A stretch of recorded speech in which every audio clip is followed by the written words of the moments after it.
ধীরে ধীরে সব সত্য প্রকাশ্যে আসছে। ইসরায়েলি বাহিনীর শক্তি যে ক্রমশই হ্রাস পাচ্ছে সেটি সামনে আসতে শুরু করেছে। পবিত্র ভূখণ্ডে জোরপূর্বক যুদ্ধ শুরুর পর থেকে সেনাদের মৃত্যু ও হতাহত নিয়ে অনেক লুকোচুরি করেছে বেনিয়ামিন নেতানিয়াহু ও তার বাহিনী। এতদিন নিজেদের শক্তি সামর্থ্যের লজ্জা ঢাকতেই এসব গোপন করেছে তারা। তবে প্রকৃত সত্য হল, দিনের পর দিন গাজায় তাদের শক্তি খর্ব হচ্ছে। ইসরায়েলি প্রতিরক্ষা বাহিনীর বরাত দিয়ে সোমবার দেশটির সরকারি বেতার সংবাদ মাধ্যম কান জানিয়েছে, ২০২৩ সালের অক্টোবর থেকে গাজায় শুরু করা অভিযানে ৮৮০ সেনা নিহত এবং আহত হয়েছেন ৫,৮৮৪ জন। রোববার গাজার জাবালিয়ায় বিস্ফোরণে আরও এক সেনা নিহতের খবর দিয়েছে ইসরায়েলি বাহিনী।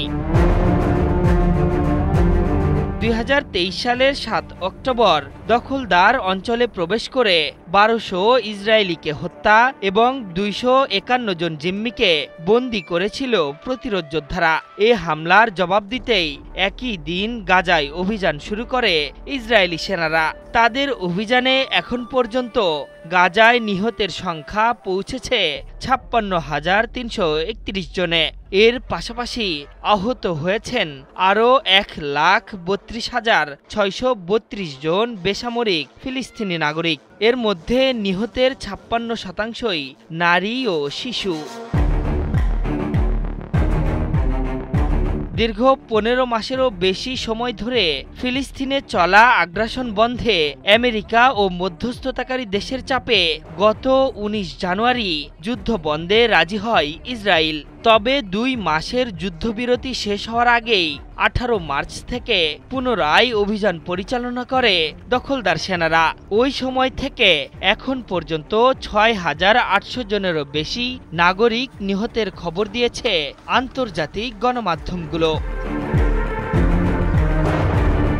আন্তর্জাতিক মহলের চাপ তোয়াক্কা না করেই অমানবিকভাবে গাজায় সেনা অভিযান অব্যাহত রেখেছে নেতানিয়াহু।